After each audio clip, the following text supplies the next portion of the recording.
میں اس لڑکی کے لیے پڑھائی چھوڑ کر اپنا کام کرنے لگا تھا تاکہ کوئی مجھے یہ نہ کہے کہ لڑکا تو ابھی کچھ کماتا ہی نہیں ہے۔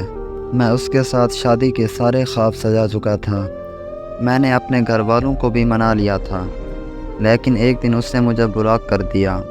اس نے مجھے بلاک کیوں کیا مجھے یہ بھی نہیں پتہ تھا۔ میں نے اس کی بہت زیادہ منتیں کی، میں نے اس کے بہت ترلے کیے، لیکن اس نے میری ایک بات نہیں مانی۔ لیکن حقیقت تو یہ ہے کہ وہ مجھ سے بات کرنا ہی نہیں چاہتی تھی۔ 2 مہینوں کے بعد اس نے مجھ سے ایک بار پھر سے رابطہ کیا اور اس نے مجھ سے معافی مانگ لی، تو میں بھی سب کچھ بھول بھال کر اس کے ساتھ دوبارہ سے شادی کے خواب سجانے لگا۔ پھر میرے ایک دوست نے اس لڑکی کی ایک لڑکے کے ساتھ غیر اخلاقی تصویریں دکھائی، تو مجھے پتہ چلا کہ اس لڑکی کا مجھ سے پہلے بھی ایک لڑکے کے ساتھ ریلیشن تھا۔ اس کا اس کے ساتھ ریلیشن میں جسمانی تعلق بھی رہ چکا ہے، اور یہ تصویر اس لڑکے نے ہی بنائی تھی۔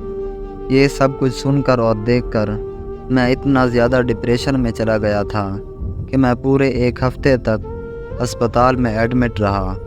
میں واپس آیا اور اس لڑکی سے بات کی تو اس لڑکی کی بات سن کر یہی سمجھ آیا کہ وہ اس کا گزرا کل تھا اور اس کا آج میں ہوں۔ تو میں اس گزرے ہوئے کل پر مٹی ڈال کر اس کے ساتھ آج میں خوش رہنے لگا۔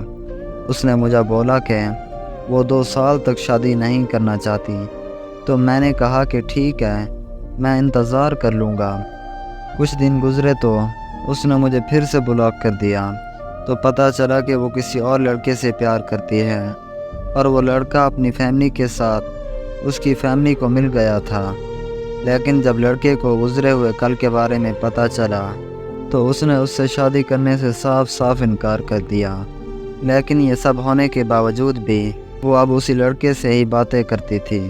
پتہ نہیں کیوں آج بھی وہ اس کے لیے روتی ہے، تڑپتی ہے۔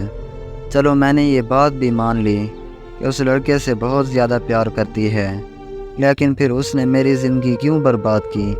آخر میرے جذبات کے ساتھ کیوں کھیلتی رہی؟ آخر کیوں؟ یہ سوال میں اس سے بار بار کرتا ہوں، لیکن اس نے میرے اس سوال کا جواب آج تک نہیں دیا۔